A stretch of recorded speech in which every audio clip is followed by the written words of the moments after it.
অহাকালি আমাৰ জাতীয় জীৱনৰ বাবে এটা মহতো মহিয়ান দিন অহাকালি লাচিত বৰফুকনৰ 402তম জন্ম দিৱস আমি সকলোৱে মনত পেলাম আকৌ এবাৰ কি ধৰণে আমি লাচিত বৰফুকনৰ 400তম জন্ম জয়ন্তী অতি সুন্দৰভাৱে পালন কৰিছিলো আৰু সমগ্ৰ দেশতে লাচিতৰ সাহস শৌৰ্যক আমি বিতৰণ কৰিবলৈ অসমৰ বুকুৰ পৰা ভাৰতবৰ্ষৰ বহল বুকুলৈ লৈ যাবলৈ সক্ষম হৈছিলো মোৰ আজিও গৌৰৱেৰে সৈতে মনত পৰে প্ৰধানমন্ত্ৰী নৰেন্দ্ৰ মোদী ডাঙৰীয়াই লাচিতৰ প্ৰতিমূৰ্তি হলঙা পাৰত উদ্বোধন কৰা সেই পবিত্ৰ ক্ষণটোৰ কথা ই আমাৰ বাবে জাতীয় জীৱনৰ বাবে এক গৌৰৱৰ পল আছিল লাচিত আমাৰ সাহস লাচিত আমাৰ শৌৰ্য আৰু বীৰ্যৰ প্ৰতীক লাচিতে অসমীয়া জনতাৰ বীৰত্ব আৰু সাহসক প্ৰতিনিধিত্ব কৰে অহাকালি দিনটো পুনৰ এবাৰ মই অসমবাসী ৰাইজক লাচিত বৰফুকনৰ প্ৰতি শ্ৰদ্ধাঞ্জলি আগবঢ়াবলৈ আহ্বান জনাম আৰু যিসকলে পাৰে নিজৰ ফেচবুকত বা নিজৰ টুইটাৰ বা নিজৰ হোৱাটছআপত অহাকালি প্ৰফাইল পিকচাৰত লাচিত বৰফুকনৰ প্ৰফাইল পিকচাৰ ৰাখিব পাৰি নেকি তাৰ বিষয়ে চিন্তা চৰ্চা কৰিবলৈ মই সকলোকে আহ্বান জনালো অসমত অহা কেইটামান দিনত আমি কেইবাটাও নতুন ব্যৱস্থা বা নতুন কাৰ্যসূচী আৰম্ভ কৰিম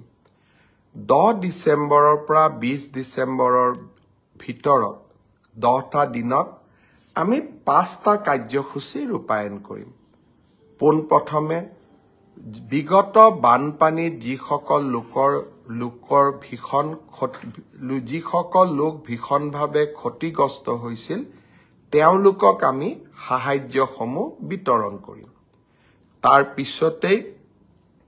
মাইক্ৰ ফাইনেন্স লোন ৱেইভাৰৰ আমাৰ যিখন আঁচনি সেই আঁচনিখনৰ অধীনত 50,000 টকালৈকে ঋণ লোৱা আই মাতৃসকলক আমি নো অবজেকশন সাৰ্টিফিকেটসমূহ বিতৰণ কৰিম এই সময়ছোৱাৰ ভিতৰতে হাইস্কুল শিক্ষান্ত পৰীক্ষাত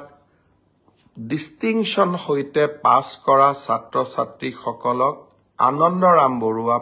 বঁটা আমি প্ৰদান কৰিম আৰু 10 ডিসেম্বৰৰ পৰা 20 ডিসেম্বৰৰ ভিতৰতে আমি নৱমমান শ্ৰেণীৰ ছাত্ৰীসকলক আৰু ছাত্ৰসকলক আমি সাইকেল বিতৰণ কৰিম আৰু ঠিক একে ধৰণে উচ্চতৰ মাধ্যমিকত সুখ্যাতিৰে উত্তীৰ্ণ হোৱা ছাত্ৰ আৰু ছাত্ৰী যিসকল ইতিমধ্যে নিৰ্বাচিত হৈছে তেওঁলোকক স্কুটিসমূহ বিতৰণ কৰিম অৰ্থাৎ 10 ডিসেম্বৰৰ পৰা 20 ডিসেম্বৰলৈকে আমি সকলোৱে ব্যস্ত থাকিম আৰু সকলোকে এই আঁচনিসমূহৰ লাভ দিবলৈ আমি যত্ন কৰিম এই সময়ছোৱাৰ ভিতৰতে অৰ্থাৎ 1 তাৰিখৰ পৰা 10 ডিসেম্বৰৰ ভিতৰত চৰকাৰী কৰ্মচাৰী তৃতীয় আৰু চতুৰ্থ শ্ৰেণীৰ কৰ্মচাৰীসকলৰ মিউচুৱেল ট্ৰান্সফাৰৰ পোৰ্টেলটো আমি মুকলি কৰি দিম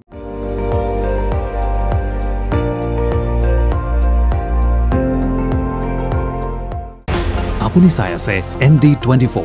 সৰ্বশ্ৰেষ্ঠ নহয় সৰ্বোত্তমৰ দৌৰ